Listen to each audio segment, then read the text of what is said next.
ನಮಸ್ಕಾರ ಫ್ರೆಂಡ್ಸ್, ಇವತ್ತಿನ ವಿಡಿಯೋದಲ್ಲಿ ಚಿಕನ್ KFC ಪಾಪ್ಕಾರ್ನ್ ರೆಸಿಪಿಯನ್ನು ಮಾಡೋಣ. ತುಂಬಾ ರುಚಿಯಾಗಿರುತ್ತೆ, ತುಂಬಾ ಸಿಂಪಲ್ಲಾಗಿ ಮಾಡ್ಬೋದು ಫ್ರೆಂಡ್ಸ್. ಅಂಗಡಿಗೆ ಹೋಗಿ ತಿನ್ನಬೇಕಂದ್ರೆ ಸಾವಿರಾರು ರೂಪಾಯಿ ಆಗುತ್ತೆ.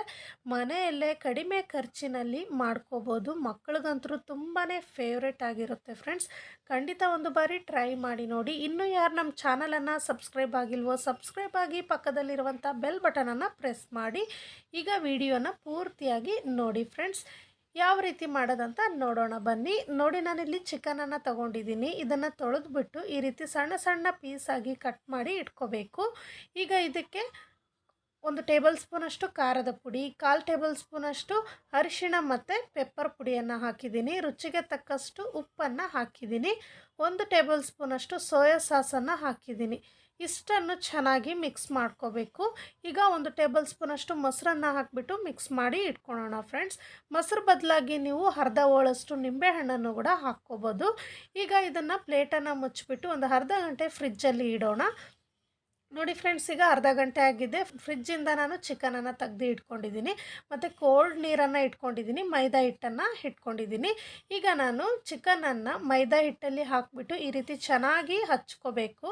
ಇದನ್ನು ಪ್ರೆಸ್ ಮಾಡಿ ಹಿಟ್ಟನ್ನು ಚೆನ್ನಾಗಿ ಹಚ್ಕೊಂಡಾದಮೇಲೆ ಇದು ಕೋಲ್ಡ್ ನೀರಲ್ಲಿ ನೋಡಿ ಈ ರೀತಿ ಒಂದು ಸತಿ ಮುಳುಗಿಸ್ಬಿಟ್ಟು ತೆಗೆದುಬಿಡೋಣ. ಇದೇ ರೀತಿ ಎಲ್ಲ ಚಿಕನನ್ನು ಮಾಡಿ ಇಟ್ಕೊಂಡಿದ್ದೀನಿ. ಮತ್ತೆ ಒಂದು ಬಾರಿ ಮೈದಾ ಹಿಟ್ಟಲ್ಲಿ ನೋಡಿ ಈ ರೀತಿ ಚಿಕನನ್ನು ಚೆನ್ನಾಗಿ ಹುಳಿಸ್ಬಿಟ್ಟು ಚೆನ್ನಾಗಿ ಮಿಕ್ಸ್ ಮಾಡಿಕೊಂಡು ಪ್ರೆಸ್ ಮಾಡಿ ಈ ರೀತಿ ಮೈದಾ ಹಿಟ್ಟನ್ನು ಹಚ್ಕೋಬೇಕು ಫ್ರೆಂಡ್ಸ್. ನೋಡಿ, ಈಗ ಈ ರೀತಿ ಕೊಡು ಬಿಡಬೇಕು ಲಾಸ್ಟಲ್ಲಿ. ಇದೇ ರೀತಿಗೆ ಎಲ್ಲದನ್ನು ಮಾಡಿ ಇಟ್ಕೋಬೇಕು. ನೋಡಿ, ನಾನಿವಾಗ ಎಲ್ಲದನ್ನು ಮಾಡಿ ಇಟ್ಕೊಂಡಿದ್ದೀನಿ. ಈ ರೀತಿ ನೋಡಿ ಫ್ರೆಂಡ್ಸ್, ಲೇಯರ್ ಆಗಿ ಈ ರೀತಿ ಕಾಣಿಸಿದ್ರೆ KFC ಯಾವ ರೀತಿ ಇರುತ್ತೆ ನೋಡಿ ಅದೇ ರೀತಿಯೇ ಬರುತ್ತೆ.